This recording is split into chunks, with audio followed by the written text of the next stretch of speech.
Dalawang cellphone at cash ang natangay mula sa niloobang apartment sa Barangay 649 sa Baseco, Maynila. Ang aktual na pagnanakaw, nahuli kam. Yan ang unang balita ni Jomer Apresto.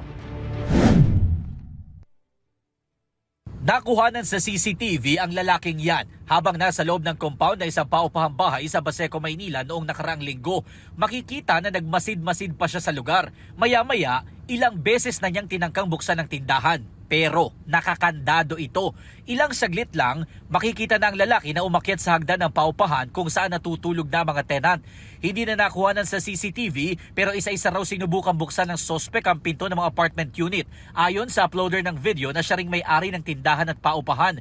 Natsyempuhan umano ng sospek na bukas ang unit ng biktimang si alias Lynn. Sa kuhang ito, makikita na ang suspect na may sinukbit na dalawang cellphone sa kanyang bulsa at dali-daling bumaba palabas ng compound.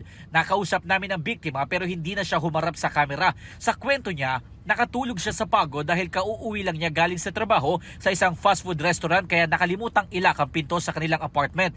Natangay raw ng suspect ang kanilang dalawang cellphone at 1,000 pesos na cash. Nai-report na nila ang insidente sa barangay. Ayon sa biktima, ibinalik ng kaanak ng sospek sa kanya ang isa sa mga ninakaw na cellphone. Hindi pa na ibabalik ang iba niyang gamit.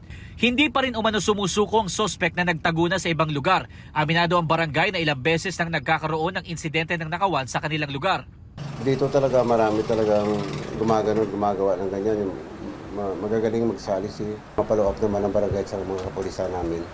So masasampahan po sila ng dapat na paukulang kaso. Ayon naman sa Baseco Police Station, bukas ang kanilang tanggapan sa oras na magsampa ng formal na reklamo ang biktima laban sa sospek. Ito ang unang balita, Jomer Apresto para sa GMA Integrated News. Igan, mauna ka sa mga balita, mag-subscribe na sa GMA Integrated News sa YouTube para sa iba't ibang ulat sa ating bansa.